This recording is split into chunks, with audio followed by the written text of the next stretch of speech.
Mr. President, I speak with senior citizens all over Vermont and, in fact, in many parts of the country. And just last night, we held a telephone town hall in Vermont, and in our small state, 34,000 people were on the line. And I think the reason for that is there is a great deal of anxiety among people in general and seniors in particular regarding the Republican budget proposal that was passed the other day in the House. And seniors and Americans all over this country have reason to be concerned. At a time of massive income and wealth inequality, the Republican budget would give over $1 trillion in tax breaks to the top 1%. That is billionaires and the wealthiest people in our country. And in Vermont and all over this country, seniors are asking, well, how are they going to pay for that $1 trillion gift to the 1%? And the answer is not complicated. They have made it clear. Republicans will be making massive cuts in health care, nutrition assistance, affordable housing, and education. These are precisely the programs that working families and kids and the elderly and the sick and the poor most depend upon. Mr. President, the Republican budget would cut Medicaid by $880 billion. The Center on Budget and Policy Priorities has estimated that if these cuts are implemented, up to 36 million Americans, including millions of children, would have their health insurance taken away from them.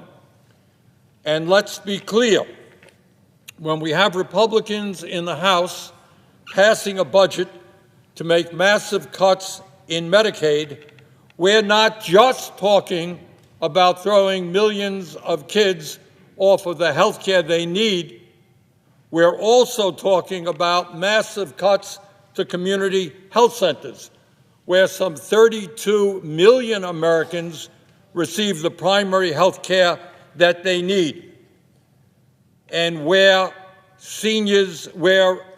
community health centers receive 43% of their funding from Medicaid. So a cut to Medicaid, a massive cut to Medicaid, is a cut to community health centers, is a cut to the services that 32 million Americans receive, including many, many seniors. Mr. President, at a time when we have a major crisis in nursing home availability in Vermont and all over this country, let us understand that Medicaid provides for 2 out of every 3 seniors who live in nursing homes. A massive cut to Medicaid is a massive cut to nursing homes and the people who utilize those homes. How many seniors would be thrown out of nursing homes if the Republicans cut Medicaid by $880 billion? Nobody knows. But it would be a disaster for working families and their parents, that is for sure. But it's not just Medicaid cuts that seniors are worried about.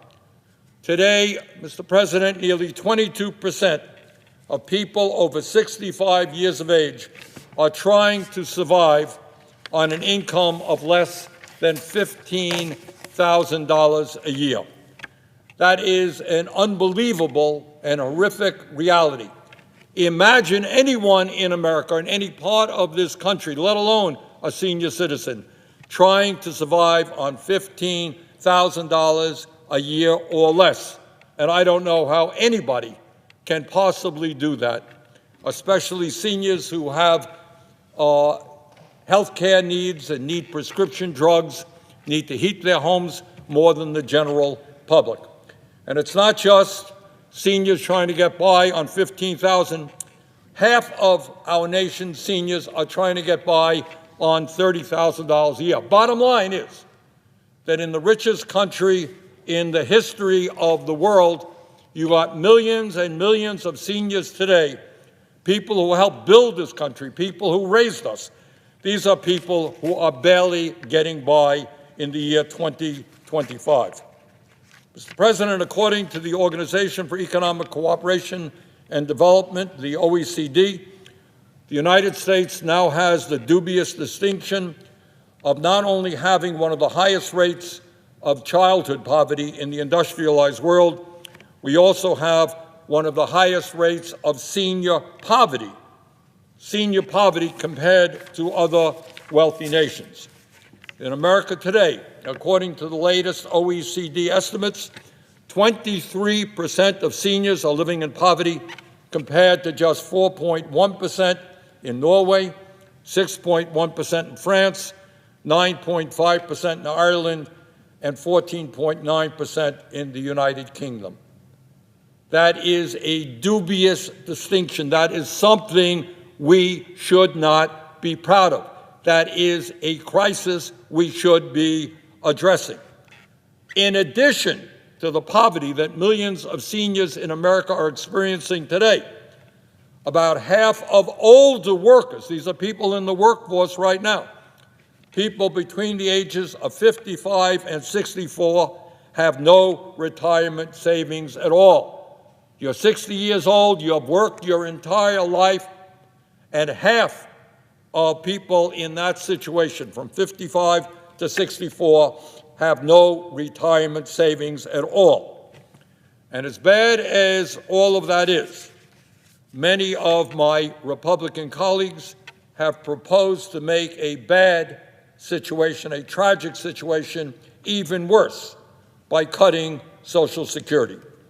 Some want to cut benefits, others want to raise the retirement age, and then there are some who simply want to privatize Social Security and give it over to Wall Street. Well, Mr. President, I strongly disagree. I don't believe that at a time when millions of seniors are struggling to keep their heads above water, I don't believe that now is the time, in fact, never is the time, to cut Social Security benefits. Instead of cutting Social Security and giving tax breaks to billionaires, Congress must expand Social Security so that every senior in America can retire with the dignity and the respect that he or she deserves. Further, importantly for the younger generation, we must also make Social Security solvent for generations to come. So that is the goal. The goal is to say to seniors all over this country, in the richest country on earth, we're going to address the fact that many of you can't quite figure out how to buy the food you need, heat your homes, get the prescription drugs you need. You are struggling. You help build this country. You are our parents and our grandparents. We stand with you. And that is why, Mr. President, I have introduced legislation today with 10 of my colleagues, Senators Warren, Merkley, Welch, Padilla, Smith, Van Hollen, Markey, Booker, Gillibrand, and Whitehouse, to accomplish both of those goals. This legislation would make Social Security solvent for the next 75 years. It would lift millions of seniors out of poverty, and it would expand benefits for seniors and people with disabilities by $2,400 a year. Now, I know that in a world here in Washington where the government is now run by billionaires, $2,400 doesn't seem like a whole lot of money. But if you're trying to get by on $15,000 a year, you can't afford to heat your house, can't afford to buy a prescription drug that you need, $2,400 is something that will help. How do we do this? What does this legislation do? Well, at a time of massive income and wealth inequality, when billionaires pay an effective tax rate lower than the average worker, this legislation demands that the wealthiest people in America, the billionaires and others, start paying their fair share of taxes. Today, absurdly and unfairly, a billionaire pays the same amount of money into Social Security as someone who makes $176,000 a year. Billionaire pays the same amount into Social Security somebody who makes $176,000 a year. And that is because there is a cap on the Social Security payroll tax. What does that mean? It means if you make up to $176,000 a year, you pay 6.2% of your income in Social Security taxes. But if you make 10 times more, $1.7 million a year, you pay just 0.62% of your income in Social Security taxes. And if you make $1 billion a year, you pay nothing more into the Social Security fund than someone making $176,000. Now, that may make sense to somebody, probably to the billionaire class, but it does not make sense to me. This legislation applies the Social Security payroll tax to all income, including capital gains and dividends, for those who make over $250,000 a year. Under this bill, 91% of households in our country would not see their taxes go up by one single penny. Not one penny for the bottom 91%. Not only is this legislation good public policy, it also happens to be precisely what the American people want. According to a Data for Progress poll, 81% of the American people, including 79% of independents and 75% of Republicans, support expanding Social Security benefits. So in passing this legislation, it's not only good policy, it is precisely what Democrats, Republicans, and independents want. Therefore, Mr. President, as if in legislative session, I ask unanimous consent that the Senate proceed to the immediate consideration of S-770, which was introduced earlier today, that the bill be considered read 3 times and passed, and that the motion to reconsider be considered made and laid upon the table.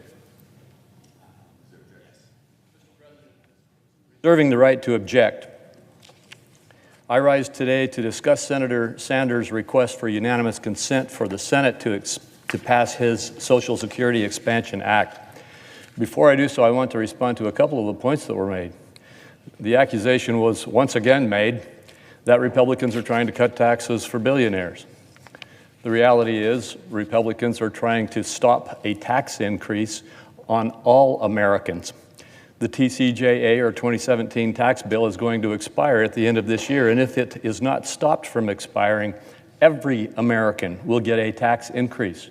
And those in the lower income categories and the middle income categories will share $2.6 trillion of that tax increase. That's what the tax fight's about. And then continuing what I call the politics of fear in the face of the reforms that we're bringing, the attack was, well, we're going to cut Medicaid, we're going to stop financing for community health centers, and we're going to do all these terrible things.